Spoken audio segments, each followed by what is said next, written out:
Hello दोस्तों। यदि आप आरआरबी नर्सिंग सुपरिटेंडेंट 2022 के एग्ज़ाम में कौन से क्वेश्चन रिपीट हो सकते हैं, अगर आप सिर्फ बुक पढ़ रहे हैं और प्रीवियस ईयर क्वेश्चन एनालिसिस नहीं कर रहे हैं, तो आप एक बहुत बड़ी गलती कर रहे हैं दोस्तों। आज हम डिस्कस करेंगे आरआरबी नर्सिंग सुपरिटेंडेंट के प्रीवियस ईयर क्वेश्चन और उनके डिटेल एक्सप्लेनेशन के साथ। तो चलिए दोस्तों, शुरू करते हैं वीडियो। तो दोस्तों चलिए, ये रहा आपका पहला क्वेश्चन दोस्तों। Sperm formation require a lower temperature then the normal body temperature for this reason the testis are located in the. दोस्तों, स्पर्म फॉर्मेशन के अंदर उसका टेम्परेचर होता है वो लोअर क्यों होता है टेस्टिस का अपने बॉडी टेम्परेचर से?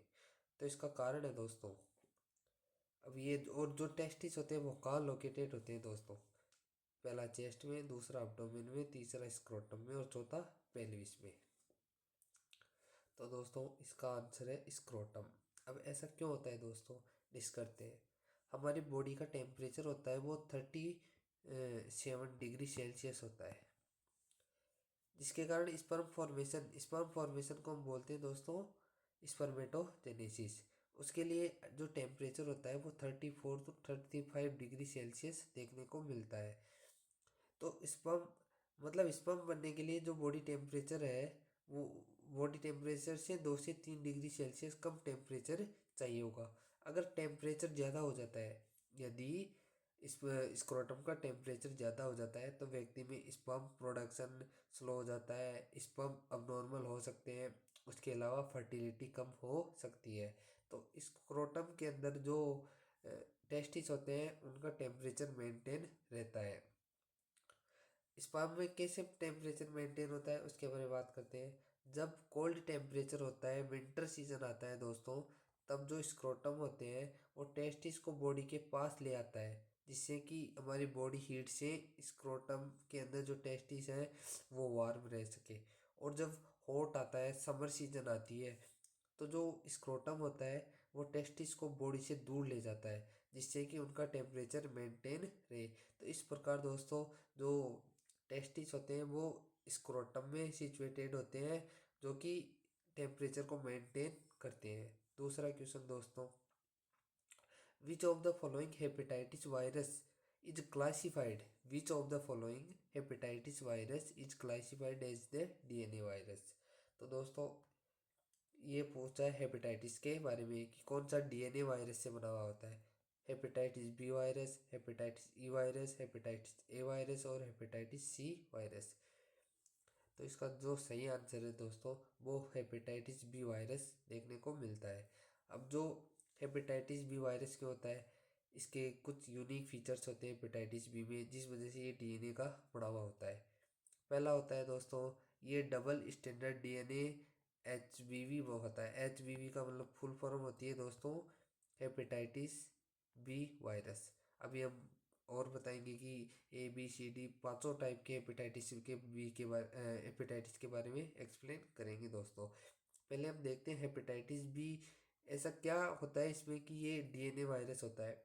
तो दोस्तों ये डबल स्टैंडर्ड होता है, जिस कारण ये डबल स्टैंडर्ड डीएनए होने के कारण ये डीएनए का बना हुआ होता है। दूसरा, ये हेपेटिना विर्डेई फैमिली से बिलोंग करता है हेपेटाइटिस बी वायरस।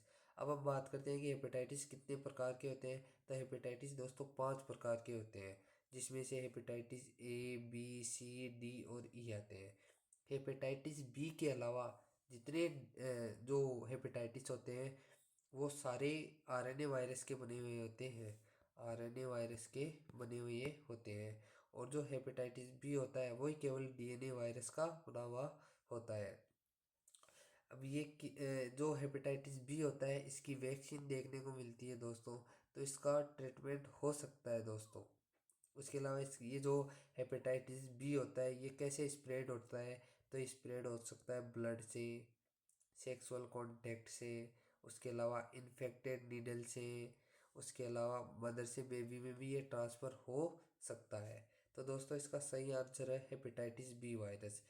उसके अलावा हेपेटाइटिस ए वायरस को हम HAV के नाम से जानते हैं, HAV।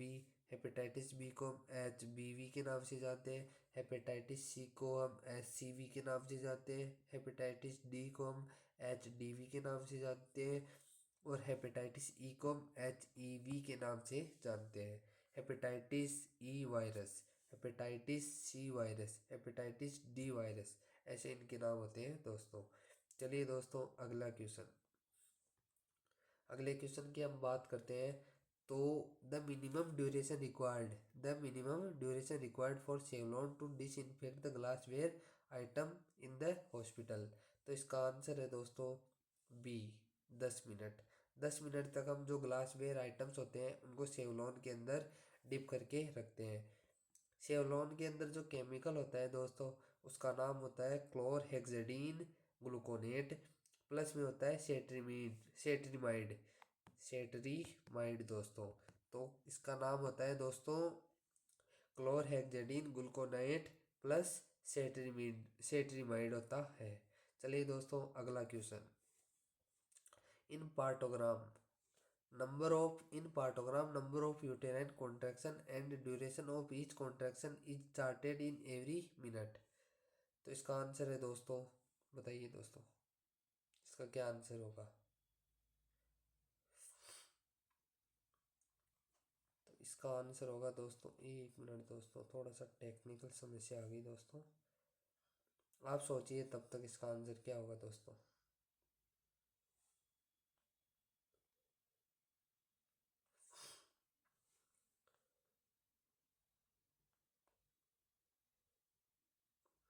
तो इसका आंसर है दोस्तों वो 30 मिनट है दोस्तों, 30 मिनट। अब ये मैं आपको अगली क्लास में बताऊंगा दोस्तों, अभी तो थोड़ा सा कन्फ्यूजन है मेरे को भी। लेकिन इसका जो सही आंसर है दोस्तों चार्ट में वो 30 मिनट आता है। चलिए दोस्तों अगला question. The specialised level of health care services is provided by sub centre, secondary health centre, tertiary health centre and primary health centre. तो जो specialised level of health services provide करवाई जाती हैं दोस्तों वो टर्सरी हेल्थ सेंटर पे करवाई जाती हैं। इसका सही आंसर है दोस्तों 3। अब थोड़ा सा इसके बारे में बात कर लेते हैं। जो specialised level of health care services का मतलब होता है एडवांस और एक्सपर्ट डॉक्टर द्वारा दी गई ट्रीटमेंट, जिसमें स्पेशलाइज्ड इक्विपमेंट और स्पेशलिस्ट होना ज़रूरी होता है। तो इसका सही आंसर दोस्तों हमने बताया टर्सरी हेल्थ सेंटर है।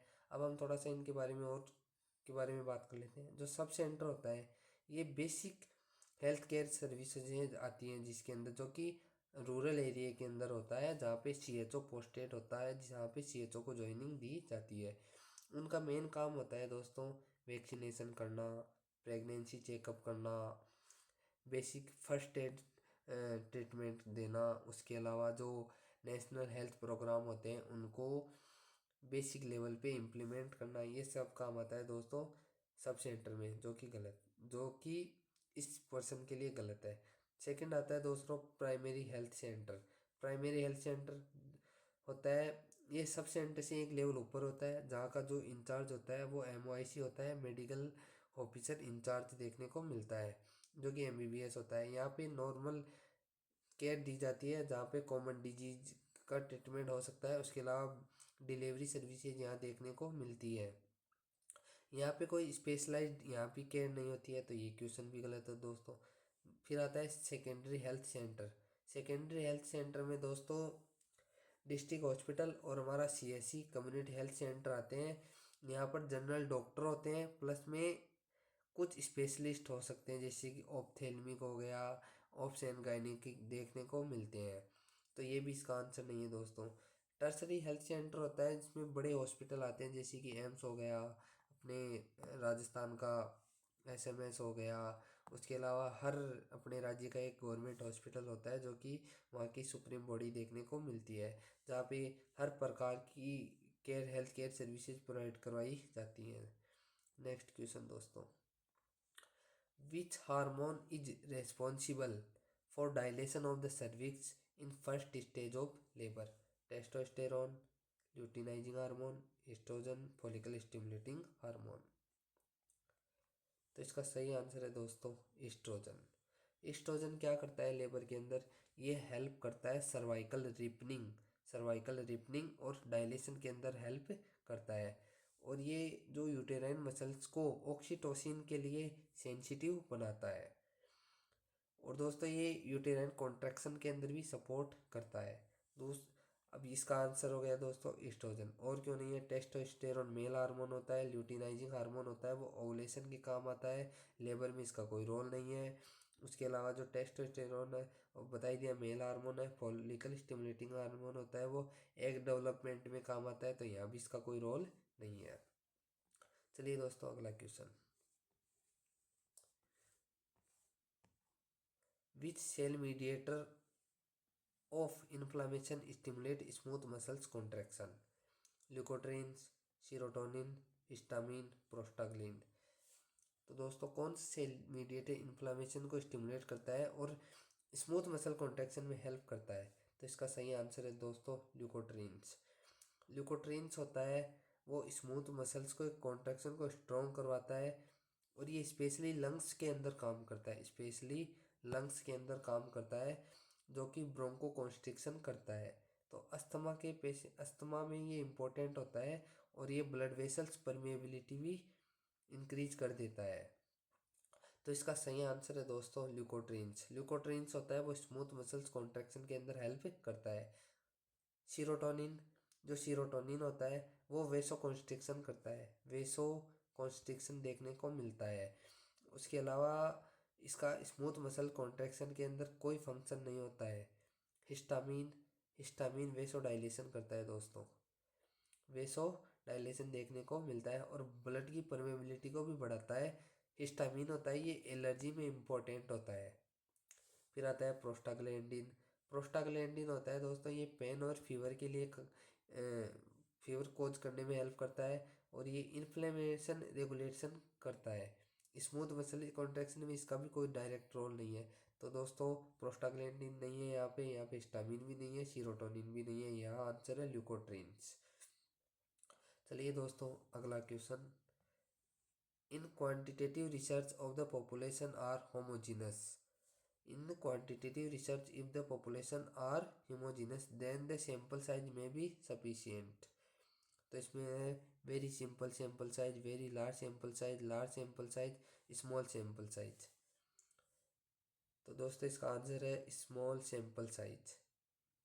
तो ये दोस्तों रिसर्च का क्वेश्चन है, यहाँ कुछ ज़्यादा इम्पोर्टेंस देता नहीं है रिसर्च। चलिए दोस्तों अगला question, one when one kidney fails to develop while other kidney is present with normal size, position and function, this congenital disease is called renal dysplasia, horse kidney, phimosis, renal agenesis। तो एक kidney develop होने में fail हो जाती है और दूसरी kidney present होती है जो नॉर्मल हो, जिसकी साइज नॉर्मल हो, पोजीशन नॉर्मल हो, फंक्शन नॉर्मल हो। इस कंजेनाइटल कंडीशन को क्या बोलते हैं दोस्तों, तो इसका सही आंसर है दोस्तों रीनल एजेनेसिस। तो दोस्तों इसका सही आंसर है रीनल एजेनेसिस एक कंजेनाइटल कंडीशन होती है जिसमें एक किडनी डेवलप होती है, लेकिन किडनी जो डेवलप है उसके साइज नॉर्मल है, उसकी पोजीशन भी नॉर्मल है, उसके फंक्शन भी नॉर्मल है। दूसरी किडनी होती है वो डेवलप नहीं हो पाती है। तो ये इसका दोस्तों आंसर हो गया रीनल एजेनेसिस।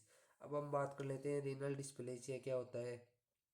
रीनल डिस्प्लेसिया में दोस्तों किडनी डेवलप होती है लेकिन अबनॉर्मल स्ट्रक्चर के साथ। किडनी डेवलप हो गई लेकिन उसकी जो स्ट्रक्चर है वो अबनॉर्मल है, ऐसी किडनी हो गई, या कैसी किसी भी प्रकार की किडनी बन सकती है।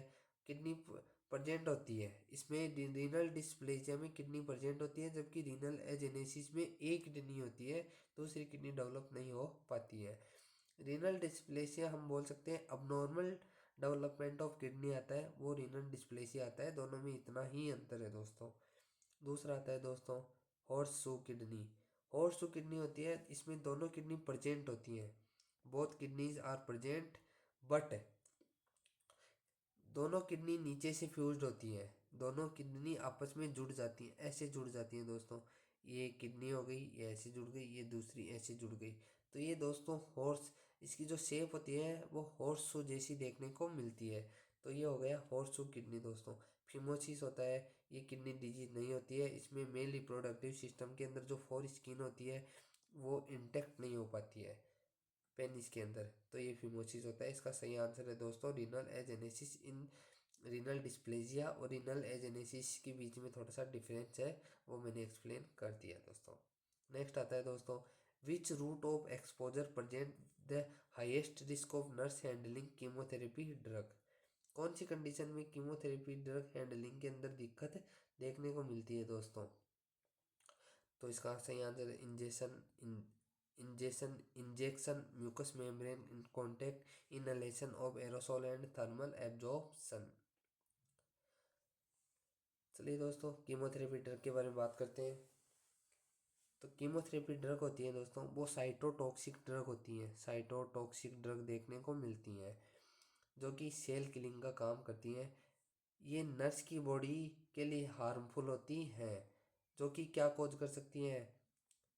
स्किन इनफर्टिलिटी, स्किन डैमेज कर सकती है, माफ़ कीजिएगा दोस्तों, स्किन डैमेज कर सकती है, इनफर्टिलिटी कर सकती है, इवन कैंसर कर सकती है और ऑर्गन भी डैमेज कर सकती है। According to safety guidelines from occupational safety and health administration के अनुसार inhalation of aerosol and dermal absorption सबसे ज़्यादा हार्मफुल होता है एक प्रैक्टिशनर नर्स के लिए जो एक कैंसर पेशेंट का ट्रीटमेंट करती है और कीमोथेरेपी एडमिनिस्टर्ड करती है। तो यहाँ पे दोस्तों इनहेलेशन ऑफ एरोसोल जो कि हम सांस के तरह अंदर लेते हैं, ड्रग के जो टीनी पार्टिकल्स होते हैं, ड्रग के जो टीनी पार्टिकल्स होते हैं वो हमारे लंग्स के अंदर चले जाते हैं, जिनको नर्स इनहेल कर सकती है। डायरेक्ट ब्लड स्ट्रीम में भी एंटर कर सकते हैं डर्मल रूट के थ्रू, वो भी बहुत ज़्यादा दिक्कत कर सकता है। ये वेरी फास्ट एब्जॉर्प्शन देखने को मिलता है लंग्स के थ्रू। तो यहाँ पे ये दिक्कत देखने को मिलती है। नर्स जब कीमोथेरेपी कैंसर पेशेंट का ट्रीटमेंट करती है कीमोथेरेपी से inhalation of aerosol and dermal absorption बहुत प्रॉब्लम देखने को मिलती है। उसके अलावा दोस्तों बाकी आगे आंसर क्यों नहीं है? इंजेक्शन नर्स जानबूझ के खाएगी नहीं, इनका इन कंज्यूम नहीं करेगी। दूसरा, injection by mistake needle prick हो सकती है, तो ये दिक्कत देखने को मिल सकती है। म्यूकस मेम्ब्रेन कांटेक्ट में आए तो जैसे अपनी आइज हो गई, ईयर्स हो गए, नोज हो गए, माउथ हो गई, इनके थ्रू तो दिक्कत दे सकती है। लेकिन जो सबसे ज़्यादा होता है वो ये देखने को मिलता है। बाकी तो नर्स ऑटोमेटिक नहीं होने वाले हैं, लेकिन इसमें थोड़ी सी दिक्कत देखने को मिल सकती है। तो इसका सही आंसर है दोस्तों 4। नेक्स्ट क्वेश्चन दोस्तों, which diagnostic tool is most commonly use to confirm hydrocephalus? EEG, MRI of the spine, CT scan, angiography. तो इसका जो सही आंसर है दोस्तों वो सीटी स्कैन है। हाइड्रोसेफेलस क्या होता है दोस्तों? हाइड्रोसेफेलस होता है जिसमें ब्रेन के अंदर सीएसएफ का लेवल इंक्रीज हो जाता है, वेंट्रिकल्स के अंदर लेवल बढ़ जाता है, कहीं ना कहीं ये उसके प्रॉपर फ्लो में दिक्कत आती है, या उसका प्रोडक्शन ज़्यादा हो जाता है, या उसका एब्जॉर्प्शन कम होने के कारण हाइड्रोसेफेलस कंडीशन देखने को मिलती है, जो कि ब्रेन का प्रेशर बढ़ा देती है, जिससे पेशेंट बोले इन्फेंट के अंदर हमें हेड इनलार्जमेंट देखने को मिल सकता है, headache, vomiting, vision problem, confusion ये देखने को मिल सकते हैं, जो कि अडल्ट के अंदर भी देखने को मिल सकती है। डायग्नोसिस के लिए हम दोस्तों सीटी स्कैन करते हैं जो कि मोस्ट रिलायबल होता है और वेंट्रिकल्स की क्लियर इमेज देता है दोस्तों, और फास्ट भी होता है। इमरजेंसी हम सीटी स्कैन करवा सकते हैं जिसकी रिपोर्ट अपने को तुरंत मिल सकती है, इसलिए इसका सही आंसर है दोस्तों सीटी स्कैन। ईईजी होता है वो इलेक्ट्रिक एनसेफेलोग्राफी होती है जो कि ब्रेन की एक्टिविटी को असेस किया जाता है। सीजर्स के अंदर ये इम्पोर्टेंट टेस्ट है दोस्तों EEG. MRI of the spine से कुछ नहीं है दोस्तों, यहाँ पे स्पाइन की प्रॉब्लम नहीं है, यहाँ पे ब्रेन की प्रॉब्लम है, तो brain of MRI of brain is important हो सकता था यहाँ पे। एंजियोग्राफी दोस्तों ब्लड वेसल्स के लिए करवाई जाती है, तो यहाँ पे इन सब का कोई रोल नहीं है दोस्तों, यहाँ पे आंसर है सीटी स्कैन। नेक्स्ट क्वेश्चन दोस्तों, Which congenital anomalies is characterized by incomplete closure of the abdominal wall with protrusion of intestine which is covered with protective membrane।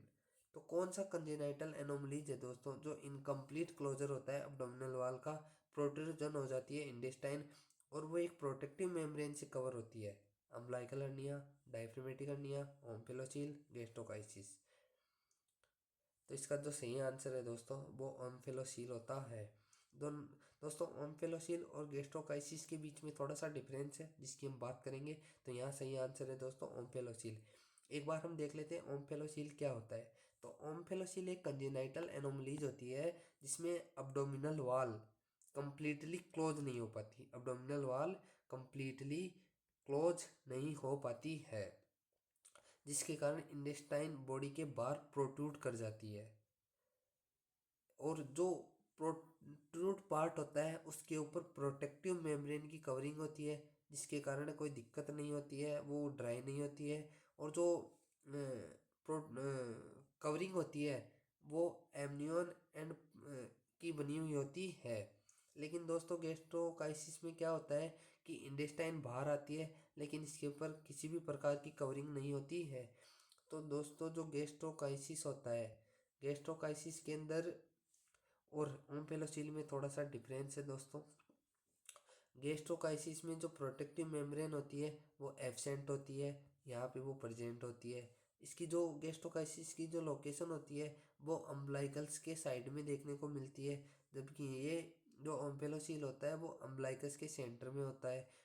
जो ऑर्गन कवरिंग होती है गैस्ट्रोकाइसिस के अंदर, जो ऑर्गन कवरिंग होती है उसकी हम बात करें तो दोस्तों वो गैस्ट्रोकाइसिस में नहीं होती है, जबकि ओम्फेलोसील में ऑर्गन कवरिंग देखने को मिलती है। जो इन्फेक्शन के चांस होते हैं वो गैस्ट्रोकाइसिस में ज़्यादा होते हैं क्योंकि एक्सपोज है, कवरिंग नहीं है। लेकिन ओम्फेलोसील में इन्फेक्शन के चांस कम होते हैं। तो यहाँ पे जो दोस्तों सही आंसर है वो ओम्फेलोसील है और इन दोनों के बीच में डिफरेंस देखने को मिला। उसके अलावा अम्बलाइकल हर्निया क्या होता है दोस्तों, अम्बलाइकल हर्निया में इंटेस्टाइन प्रोट्रूड करता है लेकिन स्मॉल डिफेक्ट देखने को मिलता है। ये ज़्यादा इसमें मेजर कंजेनाइटल ओल डिफेक्ट नहीं होता जैसे कि एम्फिलोसील में होता है। ये इसमें भी प्रोट्रूजन होता है लेकिन इंटेस्टाइन का और मेजर नहीं है। दूसरा आता है डायफ्रामेटिक हर्निया। ये डायफ्रामेटिक हर्निया नाम से ही पता चल रहा है डायफ्राम की प्रॉब्लम है। इसमें क्या होता है कि जो इंटेस्टाइनल ऑर्गन होते हैं वो डायफ्राम के अंदर प्रोट्रूड हो जाते हैं और चेस्ट कैविटी में धस जाते हैं, जबकि और ये अंदर बाहर प्रोट्रूड नहीं होता, अंदर ही होता है डायफ्रामेटिक हर्निया। चलिए दोस्तों आज के क्वेश्चन इतने ही थे और आप हमारे साथ जुड़े रहिए दोस्तों। हम इस प्रकार ही नर्सिंग सुपरिटेंडेंट के क्वेश्चन लेके आते हैं। यदि आप सीरियसली सिलेक्शन चाहते हैं तो प्रीवियस ईयर क्वेश्चन को इग्नोर मत कीजिए। अगर वीडियो आपको हेल्पफुल लगी तो लाइक करें, अपने नर्सिंग फ्रेंड्स के साथ शेयर करें और चैनल को सब्सक्राइब जरूर करें दोस्तों। यहाँ आपको सिर्फ एग्जाम फोकस कंटेंट ही मिलता है। मैं नोटसेट की सीरीज चला रखी है दोस्तों जिसमें नोटसेट के प्रीवियस ईयर क्वेश्चन के बारे में चर्चा कर रहे हैं। तो चलिए दोस्तों हम अगले वीडियो में फिर डिस्कस करेंगे जो कि प्रीवियस ईयर क्वेश्चन है नर्सिंग सुपरिटेंडेंट के, रेलवे के लिए, उनकी हम बात करेंगे। और नोटसेट सीरीज भी लेकर आए हैं दोस्तों, चलिए और उनको भी वीडियो देखिए दोस्तों। और नोटसेट का नोटिफिकेशन आ चुका है दोस्तों। धन्यवाद दोस्तों।